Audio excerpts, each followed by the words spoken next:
To get Spotify Premium for free legally, first what you need to do is go to the App Store and search for Spotify and then click on the Spotify application and then install it.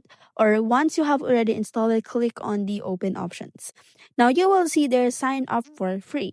So it means you can just go ahead and sign up to your Spotify for free. Now choose what would you like a way to sign in. So as for me, I have already signed in. Now what you need to do is just edit your birth and then put on your gender, put on your name, as well as click on the toggle button for the terms and conditions. Once you have already do the necessary actions, you can now go ahead and choose three or more artists that you like to your Spotify account. So once you have already chosen, you have to wait for a few minutes before it redirect you to the main dashboard of the Spotify. Afterwards, there you have it. You can now go ahead and enjoy the premium account of Spotify without paying any bills and do it legally.